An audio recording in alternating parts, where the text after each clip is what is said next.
Imaginez qu'une seule carte puisse raconter une histoire, bien plus forte qu'un rapport de 100 pages. Ça paraît un peu fou, non? Eh bien, aujourd'hui, on plonge au cœur d'une discipline qui a complètement changé notre façon de voir le monde. Allez, on y va.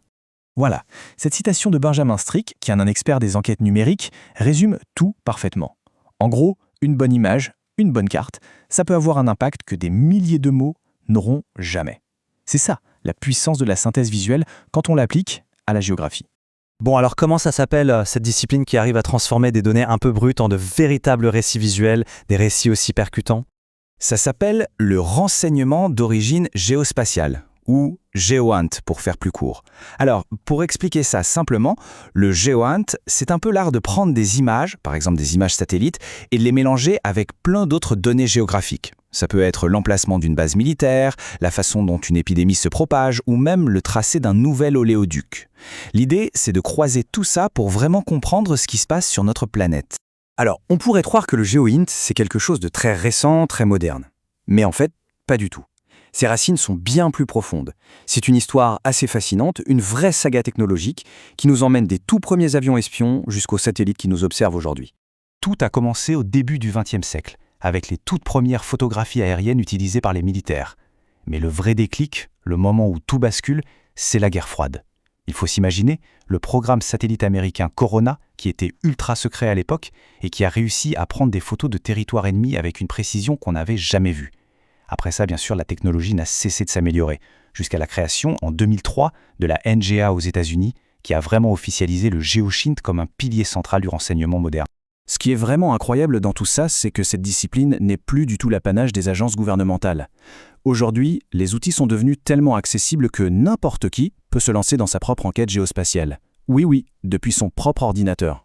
Et pour bien voir comment ça marche en pratique, on va prendre un cas d'étude, un cas concret et assez dramatique, la quasi-disparition de la mer d'Aral. C'est vraiment l'exemple parfait pour montrer toute la puissance de l'imagerie satellite historique. Et en fait, c'est d'une simplicité surprenante. Il suffit de télécharger Google Earth Pro, c'est gratuit, je précise. On tape mer d'Aral dans la barre de recherche. Et là, attention, c'est le moment un peu magique. On clique sur la petite icône en forme d'horloge. Et cette icône, en fait, c'est une véritable machine à remonter le temps. Elle donne accès à des décennies d'images satellites.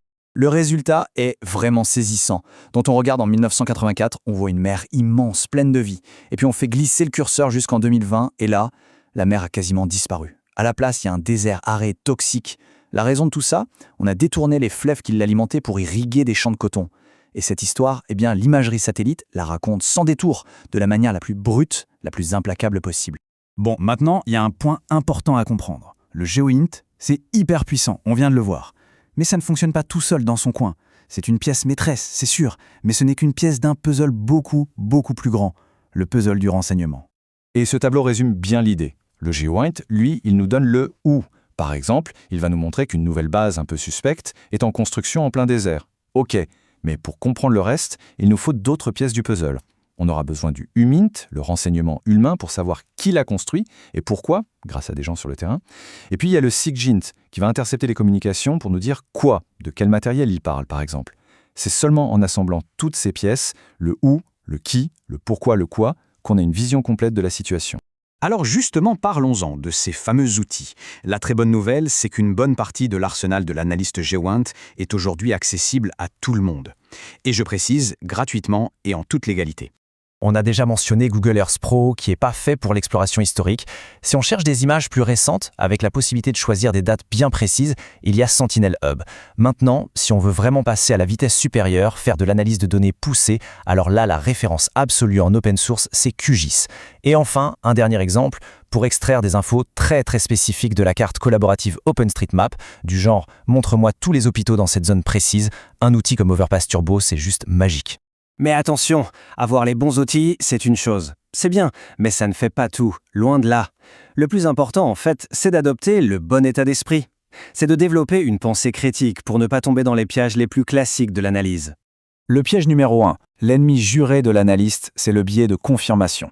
On connaît tous ça. C'est cette tendance qu'on a, très humaine, à chercher uniquement les informations qui confirment ce qu'on croit déjà.